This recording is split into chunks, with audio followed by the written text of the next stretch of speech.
नमस्कार दोस्तों, आज मैं फिर हाजिर हूँ एक नई कहानी और एक नई सीख के साथ। किसी गांव में एक किसान रहता था। उसके 4 पुत्र थे। चारों भाई आपस में लड़ते झगड़ते रहते थे। चारों भाई अपनी तरफ से गलत काम करते रहते थे। एक दूसरे की शिकायत अपने किसान पिता से लगाकर तुरंत पकड़े भी जाते थे।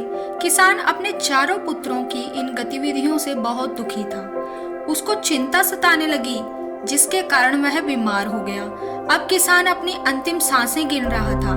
किसान ने अपने अंतिम उपाय के रूप में चारों पुत्रों को अपने पास बुलाया और बोला, मेरा अब अंतिम समय आ गया है। तुम सब मिलकर मेरी अंतिम इच्छा पूरी करो। चारों पुत्र तैयार हो गए। उन्होंने पिता की आज्ञा को पूरा करने का वचन दिया। किसान ने अपने चारों पुत्रों से पतली पतली कई लकड़ियां मंगवाई। उसने उनसे सब लकड़ियों को एक गट्ठर में बंधवाया। पिता ने अपने चारों पुत्रों से कहा, तुम सब जवान हो, स्वस्थ हो, इस लकड़ी के गट्ठर को तोड़ दो। प्रत्येक ने बारी बारी से उस गट्ठर को तोड़ने का प्रयास किया, परंतु कोई भी अपने प्रयास में सफल न हो सका। इसके बाद किसान ने गट्ठर को खोलने का आदेश दिया और उनसे एक एक लकड़ी को तोड़ने को कहा। सबने अतिशीघ्र एक एक करके सभी लकड़ियों को तोड़ डाला।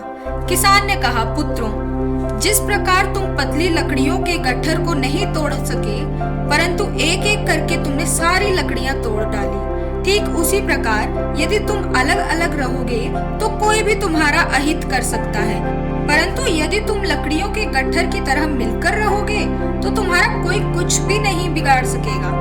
पिता की बातें सुनकर चारों भाइयों ने आपस में मेल जोल रखकर इकट्ठे रहने का निश्चय कर लिया। तो दोस्तों, इससे हमें क्या शिक्षा मिलती है कि एकता में ही शक्ति है, एकता में ही बल है। तो दोस्तों, हमें भी इसी प्रकार अपने सगे संबंधियों से, अपने रिश्तेदारों से, अपने भाई बहनों से लड़ना नहीं चाहिए। अगर लड़ाई हो भी जाए तो दूर नहीं होना चाहिए। लड़ाई झगड़ा हर जगह होता है, हर घर में होता है, लेकिन इसका मतलब ये नहीं कि हम एक दूसरे से दूर हो जाएं, एक दूसरे की परवाह करना छोड़ दें। तो दोस्तों, आप लोगों से यही गुजारिश है कि अपने भाई बहनों के साथ, अपने सगे संबंधियों के साथ मिलजुल कर रहें, ताकि आपका कोई अहित न कर सके, कोई कुछ बिगाड़ न सके। धन्यवाद।